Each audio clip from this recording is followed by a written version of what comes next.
every dream deserves a fair chance and every exam deserves a fairness. નમસ્કાર, હું છું રાજવી કડિયા, દાહોદની દીકરી. આગામી ઘણા સમયથી આપણે પ્રશ્નપત્ર લીક થવાના મામલા જોઈ રહ્યા છીએ.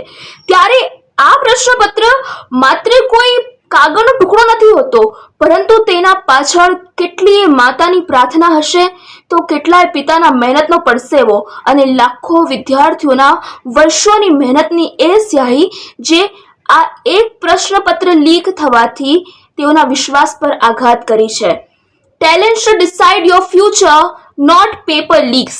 જ્યારે આ વસ્તુ આપણા પ્રધાનમંત્રી શ્રી નરેન્દ્ર મોદીજીએ ચિંતા વ્યક્ત કરી, ત્યારે તેઓના નેતૃત્વ હેઠળ સંસદ ભવનથી public examinations prevent of unfair means amendment bill 2026 પારિત કરવામાં આવ્યું.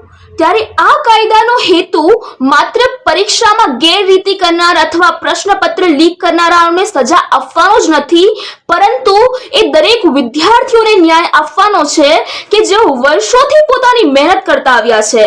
આ કાયદો જ્યારે લાગુ કરવામાં આવ્યો છે તે હેઠળ પરીક્ષામાં ગેરરીતિ કરનારાઓને 5 થી 10 વર્ષની સજા અને 50 લાખ રૂપિયાના દંડની જોગવાઈ કરવામાં આવી છે. આ ઉપરાંત કોઈ પરીક્ષા એજન્સી અથવા સર્વિસ પ્રોવાઈડર જો પરીક્ષાની ગેરરીતિમાં સંડોવણી હશે તો 8 વર્ષ સુધી પ્રતિબંધ અને 5 કરોડના દંડની જોગવાઈ પણ કરવામાં આવી છે.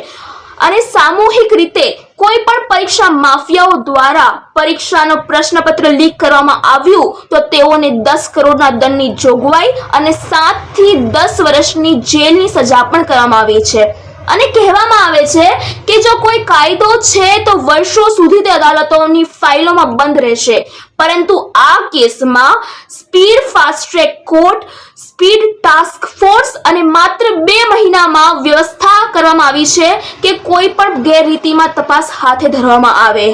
મિત્રો, જ્યારે પ્રશ્નપત્ર એ માર્ક્સ મેળવવાનો રસ્તો નહીં પણ જીવન બદલવાનો અવસર બની જાય છે, અને જ્યારે ઈમાનદાર સિસ્ટમ બનતું હોય તો ઈમાનદાર મહેનતુ વિદ્યાર્થીઓના સપના સાકાર થતા જ હોય છે. અને આ કાયદો એ માત્ર આપણા મહેનતુ વિદ્યાર્થીઓને ન્યાય નહીં આપે, પરંતુ કરોડો યુવાઓને માત્ર એક જ સંદેશ આપશે: no leak, no cheat, only merit. That's the new India. Thank you. Jai Hind.